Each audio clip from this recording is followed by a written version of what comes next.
இன்றைக்கி ஒரு அருமையான சிக்கன் புலாவு சிக்கன் கிரேவி தான் செய்ய போகிறேன். அதுக்கு என்னென்ன பொருளுன்ட்டு பார்த்துடலாம். இன்றைக்கி அரை மூடி தேங்காய் எடுத்துருக்கிறேன், 2 பச்சை மிளகா, கொஞ்சம் புதினா, கொஞ்சம் மல்லி, இதெல்லாம் போட்டு அரைச்சி பாலாக எடுத்துக்க போகிறோம். தேங்காய் மட்டும் எடுத்து பாலாக ஊற்றுறத விட இந்த மாதிரி கொஞ்சம் மல்லியும் புதினாவும் பச்சை மிளகாவும் போடும்போது டேஸ்ட்டு சூப்பராக இருக்கும். இது தனியாக அரைச்சி எடுத்து வச்சுக்கலாம்.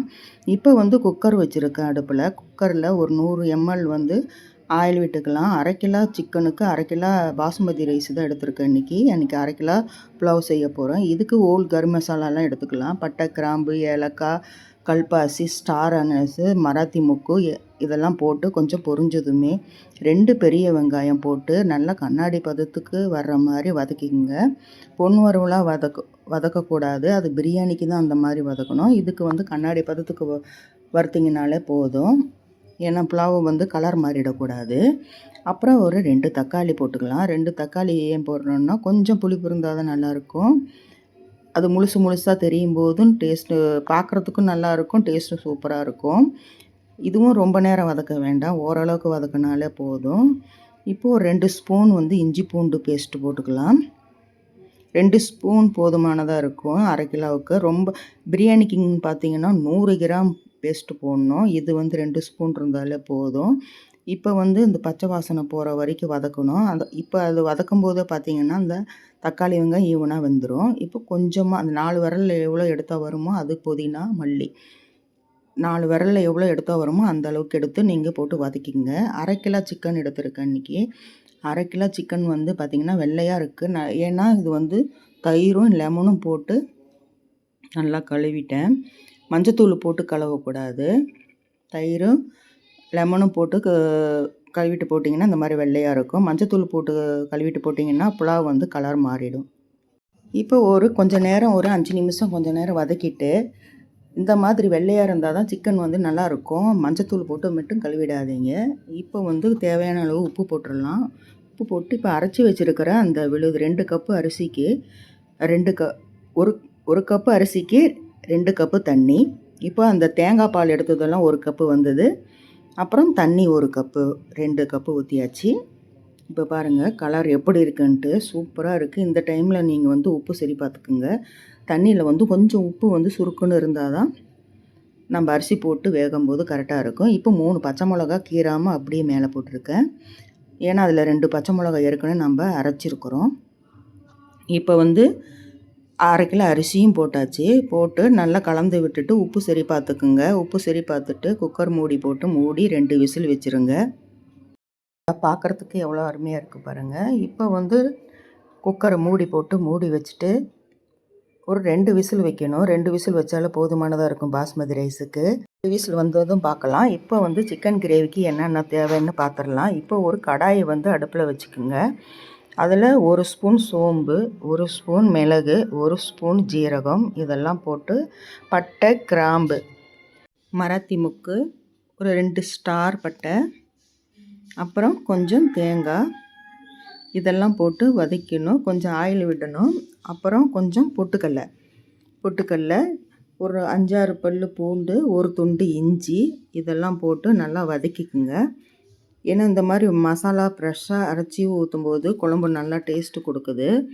நம்ம ஏற்கனவே அரைச்சி வச்ச மசாலா போடுறத விட இந்த மாதிரி அப்போதைக்கு ரெடி பண்ணி போடும்போது குழம்பு நல்லா மணமாகவும் இருக்கும், டேஸ்ட்டாகவும் இருக்கும்.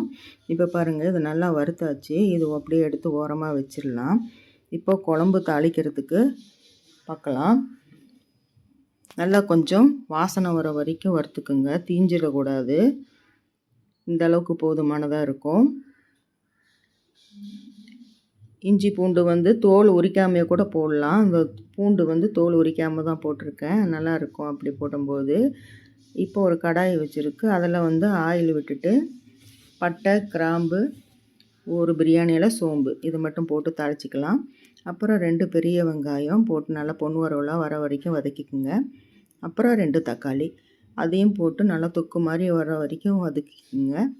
நம்ம இஞ்சி பூண்டு பேஸ்ட்டு இதில் போட போகிறதில்ல, ஏன்னா நம்ம மசாலாவிலேயே போட்டிருக்கிறோம், அதில் அரைச்சி ஊற்றுறது தான். இப்போது 1/2 கிலோ சிக்கனும் சுத்தப்படுத்தி வச்சுருக்கேன், அதையும் போட்டு நல்லா வதக்கிக்கலாம். இதுக்கு தேவையான மசாலா பார்த்திங்கன்னா கொஞ்சம் மஞ்சத்தூள், காரத்துக்கு ஏற்ப 1 ஸ்பூன் மிளகாத்தூள், அப்புறம் 2 ஸ்பூன் கறி மசாலா போட்டு நல்லா வதக்குங்க. தண்ணி நிறையா விட வேண்டாம், கொஞ்சம் விட்டால் போதும். நம்ம இது குழம்பு மாதிரி வைக்க போகிறதில்ல, கொஞ்சம் கிரேவியாக தான் வைக்க போகிறோம். இது புலாவுக்கு சைட் டிஷ்ஷாக வச்சுக்க போகிறோம். அதனால் குழம்பு மாதிரி இருக்கிறத விட திக்கு கிரேவியாக இருந்தால் நல்லாயிருக்கும். இப்போ நல்லா நான் 2 தடவை வதக்கி விட்டுட்டு கொஞ்சம் தண்ணி விட்டுக்குங்க. ஒரு 5 நிமிஷம் வேகட்டும், மூடி வச்சு வேக வச்சுருங்க. இப்போ பாருங்கள் எவ்வளோ நல்லா வந்திருக்குன்ட்டு. ஆயில் கொஞ்சம் சேர்த்தி விட்டாக்கா சூப்பராக இருக்கும். இப்போ மூடி போட்டு மூடிட்டு கொஞ்சம் நேரம் வேகட்டும். இப்போ பிரியாணி எப்படி வெந்திருக்குன்னு பார்க்கலாம். பிரியாணி பாருங்கள் சூப்பராக வந்திருக்கு. ஒரு கிளாஸ் அரிசிக்கு 2 கிளாஸ் தண்ணிங்கிற விதத்தில் தான் வச்சேன். அது எந்த அளவுக்கு கலர்ஃபுல்லாக வந்திருக்கு பாருங்கள். டேஸ்ட் அவ்வளோ சூப்பராக இருந்தது, வாசனை அதை விட கமகமான்னு இருந்தது. இப்போ அரைச்சி வச்சுருக்கிற அந்த மசாலா அதையும் ஊற்றிடலாம். ஊற்றி நல்லா பெசரி விடுங்க.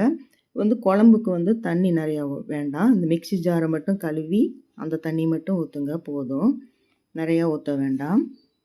இது இந்த பச்சை வாசனை போகிற வரைக்கும் கொஞ்சம் நேரம் கொதிக்கட்டும். அடி பிடிக்கும், அதனால் கெட்டியாக இருக்கிறதுனால நம்ம பொட்டுக்கல்லெல்லாம் போட்டிருக்கிறதுனால அடி பிடிக்கும்.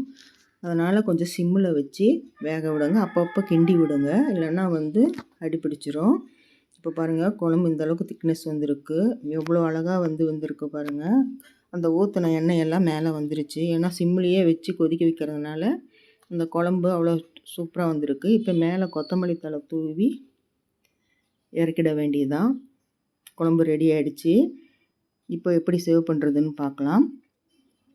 பிரியாணியை புலாவு அதில் போட்டுட்டு நல்லா சுட சுட பரிமாறும்போது அவ்வளோ டேஸ்ட்டாக இருக்கும். நீங்களும் இது மாதிரி செஞ்சு பாருங்கள். செஞ்சு பார்த்துட்டு எப்படி இருக்குன்னு கமெண்ட்டில் சொல்லுங்கள். நம்ம சேனலை சப்ஸ்கிரைப் பண்ணி வச்சுக்கோங்க. பக்கத்தில் இருக்கிற பெல் பட்டனும் அழுத்துங்க. அப்போ தான் நான் போடுற ஒவ்வொரு வீடியோவும் உங்களுக்கு நோட்டிஃபிகேஷனாக வரும். மீண்டும் உங்களை அடுத்த வீடியோ சந்திக்கின்றேன். பாய்.